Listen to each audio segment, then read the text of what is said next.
estabelecimento de Sião, assim como ensinou Joseph Smith,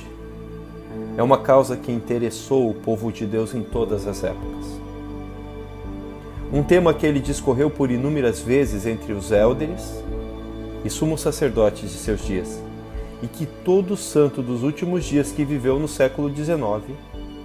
aguardava com real anseio, esperando ver o dia em que vivemos agora. E inspirados por alegres expectativas, eles cantaram, escreveram e profetizaram sobre esta época. Porém, morreram sem ver o que nos é permitido vivenciar. Percebem? Nós, que fazemos parte da obra de Deus neste segundo convite, somos o povo favorecido que o Pai elegeu nestes últimos dias para levar a cabo a glória de Sião. Porquanto a luz provinda da face de Deus descansará sobre os esforços daqueles que agora se decidirem viver em prol de tão nobre causa, enquanto vossos nomes passarão às gerações futuras, e vossos descendentes se levantarão e propagarão vosso legado às gerações ainda por nascer. E falarão em seus lares, em rodas de parentes e amigos, sobre os pioneiros que aqui estão, assim como hoje ouvimos falar sobre os feitos dos pioneiros do século XIX. Sim, vossas atuações no cenário atual da plenitude dos tempos serão em um futuro próximo descritas como façanhas de grandes homens e mulheres, quais lendas dos primórdios deste segundo convite, cujos feitos ecoará por toda a história da restauração, das privações que suportaram,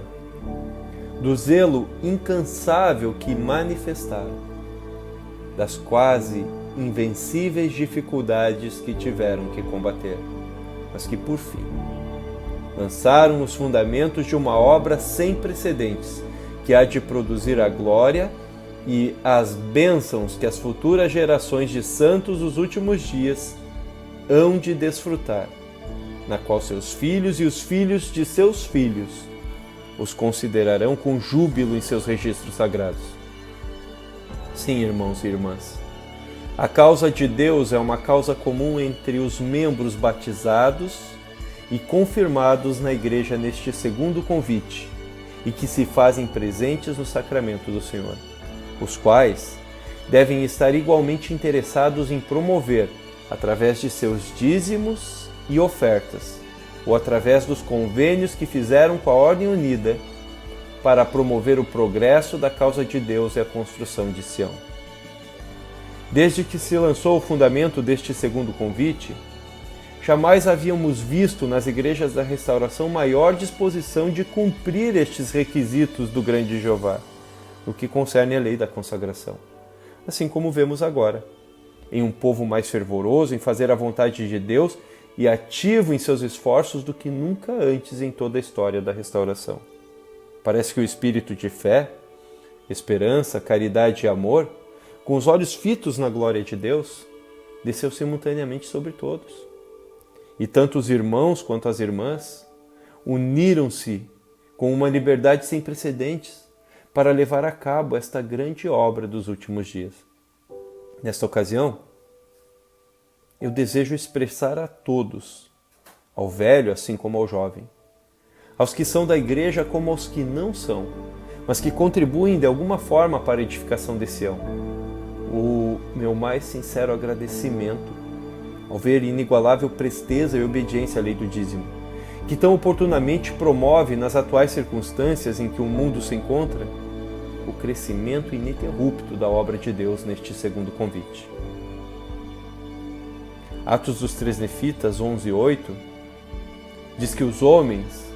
se transformam naquilo que carregam dentro de si. Fazendo um adendo, eu diria que os homens constroem aquilo que carregam ou aspiram em seus corações. Pensando assim, eu busco sinceramente compreender a razão de alguns irmãos se negarem às bênçãos da lei do dízimo, pois no fundo de seus corações, penso eu, eles não querem construir Sião, uma sociedade igualitária, ao passo que no seu mundo interior mediante aquilo que carregam dentro de si, tudo o que eles querem, ao meu ver, é construir algo grandioso para si mesmos. Mas de que adianta construir grandes coisas para si,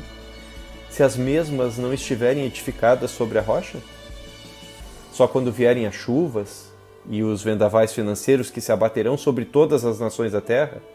exceto em Sião, em suas moradas, assim como predito na revelação entregue pelo Senhor ao seu servo na conferência de novembro de 2020, é que estes, que hoje se omitem em contribuir para a edificação de Sião, irão perceber de uma vez por todas que todo o seu empreendimento de vida foi alicerçado sobre areia e que, ao perceberem isso, já será tarde demais. E se não bastasse estes que, em geral, se jactam da retidão entre os membros da igreja, mas entorpecem a mente ao ignorarem em grande parte os princípios da sagrada lei do dízimo, mais particularmente a natureza, poder, influência e bênçãos que a mesma promove em prol de si mesmos e do reino de Deus entre os filhos dos homens, há outros que, muito além de não cumprirem o básico da lei do dízimo excedente, que se comprometeram com o Senhor, mediante um convênio perpétuo, através de um e-mail destinado a mim, a serem fiéis depositários de uma quantia mensal que eles próprios estipularam para edificação dessa tão sagrada ordem, mediante a lei da consagração, mas que, no ínterim, alguns deixaram de contribuir por motivos que não são do meu conhecimento, pelo que, tomado de surpresa,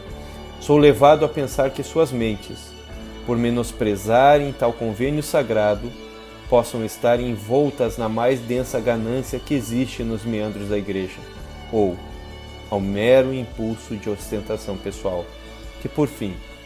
evidencia à vista de Deus e de sua primeira presidência na terra os seus reais intentos de coração. Eis, porém, que vos chega agora, mediante uma revelação do Senhor entregue às autoridades gerais por intermédio do profeta de Deus neste segundo convite, um material do irmão John Pratt, que será publicado em uma edição especial do Arauto do Segundo Convite, neste mês que se inicia, sob o tema do dízimo, o qual será minuciosamente estudado no decorrer do mês na Escola dos Profetas, com a finalidade de que todos os membros batizados e confirmados da Igreja neste segundo convite e que se fazem presentes no sacramento do Senhor venham a compreender a profundidade e a riqueza de bênçãos que há de ocorrer para si e suas famílias, se cumprirem em seus pormenores esta lei, e para que aqueles que se comprometeram com a lei da consagração venham a compreender de fato que, por sua determinação em manter esse convênio, se restabelecerá nestes últimos dias a antiga ordem das coisas, pela qual todos os santos dos últimos dias, tão logo estejam preparados para recebê-las e se preparem um lugar próprio para edificá-las, terão para si algumas moradas, quais refúgios de Sião. Portanto, que os santos sejam diligentes em cumprir os convênios que fizeram e todas as coisas que Deus lhes tem mandado ou lhes mandar erigir, e esperem com paciência o seu tempo, cheios de mansidão e fé, perseverando até o fim, com a firme convicção de que todas as coisas reveladas haverão de acontecer. Amém.